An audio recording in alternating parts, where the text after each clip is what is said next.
श्री गणेशाय नमः। ॐ श्री सरस्वत्यै नमः। ॐ श्री वेदपुरुषाय नमः। ॐ श्री गुरुभ्यो नमः। हरिः ओम्। शिवताण्डवस्तोत्रम्। ॐ नमः शिवाय। ॐ नमः शिवाय। ॐ नमः शिवाय। जटाटवीगलज्जलप्रवाह पावितस्थले गलेवलम्ब्य लम्बिताम्बुजङ्गतुङ्गमालिकाम् डमड्डमड्डमड्डमन्निनादवड्डमर्वयं चकार चण्डताण्डवं तनोतु न शिव शिवम्। जटाकटाः सम्भ्रम भ्रमन्निलिम्प निर्झरी विलोलवीचिवल्लरी विराजमानमूर्धनी धगद्धगद्धगज्ज्वलल्ललाटपट्टपावके किशोरचन्द्रशेखरे प्रतिप्रतिक्षणं मम। धराधरेन्द्रनन्दिनी विलासबन्धुबन्धुर पुरद्दिगन्त सन्तति प्रमोदमान मानसी कृपाकटाक्षधोरणि निरुद्ध दुर्धरापदे क्वचित् दिगम्बरे मनोविनोदमेतु वस्तुनि। जटाभुजङ्ग पिङ्गल स्फुरत्फणामणिप्रभ कदम्ब कुङ्कुमद्रव प्रलिप्त दिग्व भूमुखे मदान्ध सिन्धुर स्फुरत्वगुत्तरीय मेरुरे मनोविनोदमद्भुतं विभर्तु भूतभर्तरी। ॐ नमः शिवाय। सदा शिवं भजाम्यहं सदा शिवं भजाम्यहम्। ॐ नमः शिवाय। सहस्रलोचन प्रभृत्य शेषलेख शेखर प्रसून धूलिधोरणी विदूसराङ्गि पीठभूः भुजङ्गराजमालया निबद्धजाटजूटक श्रियै चिराय जायतां चकोरबन्धु शेखरः। ललाटचत्वरज्वलद्धनञ्जय स्फुलिङ्गभानिपीठपङ्कसायकं नमन्निलिम्पनायकम् धामयूखलेखया विराजमान शेखरं महाकपालि सम्पदे शिरोजटालमस्तु नः। करालफालपट्टिका धगद्धगद्धगज्ज्वल धनञ्जयाहृते कृत प्रचण्ड पञ्चसायके धराधरेन्द्रनन्दिनी कुचाग्रचित्रपत्रक प्रकल्पनैकशिल्पिनी त्रिलोचने रतिर्मम। नवीन मेघमण्डली निरुद्धर स्फुरत्पूनिशेषिनि तमः प्रबन्धबद्ध कन्धर निलिम्प निर्जरीधरस्तनोतु कृत्य सिन्धुर कलानिधान बन्धुर श्रियं जगद्धुरन्धरः।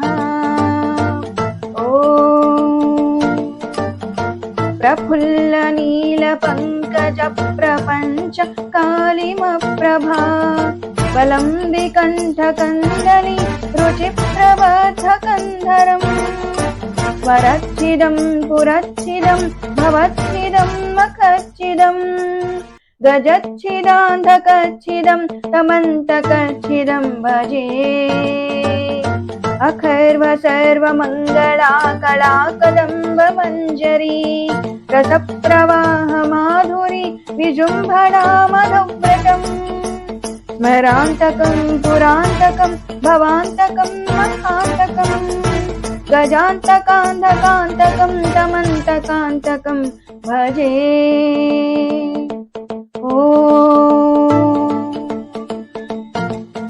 जयत्पदभ्रविभ्रमभ्रमद्भुजङ्गमश्वसत् विनिर्गमक्रमस्फुरत् कराळफालहव्यवाट् धिमिद्धिमिद्धिमिध्वनन् मृदङ्गतुङ्गमङ्गल ध्वनिक्रमप्रवर्तित प्रचण्डताण्डव शिवः। दृशद्विचित्रकल्पयोर्भुजङ्गमौक्तिकस्रजोर् गरिष्ठरत्नलोष्टयो सुहृद्विपक्षपक्षयो तृणारविन्दचक्षुषोः प्रजामही महेन्द्रयो समप्रवृत्तिकक्कदा सदा शिवं भजाम्यहम्। कदा निलिम्प निर्झरी निकुञ्जकोटरेव सन् विमुक्त दुर्मतिस्तदा शिरस्थमञ्जलिं वहन् लोललोललोचनोललामफाललग्नक शिवेति मन्त्रमुच्चरन् सदा सुखे भवाम्यहम्।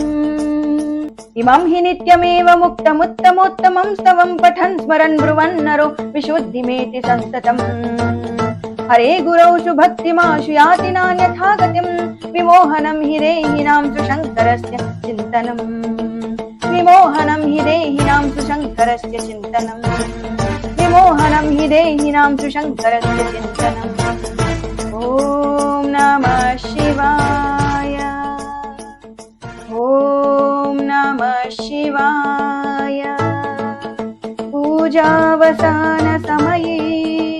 दशवक्त्रगीतम् यः शम्भुपूजनमिदं पठति प्रदोषी तस्य स्थिरां रथगजेन्द्र तुरङ्गयुक्तां लक्ष्मीं सदैव सुमुखीं प्रददाति शम्भुः लक्ष्मीं सदैव सुमुखीं प्रददाति शम्भुः ॐ नमः शिवाय ॐ नमः शिवाय ॐ नमः शिवाय हरिः ओम्।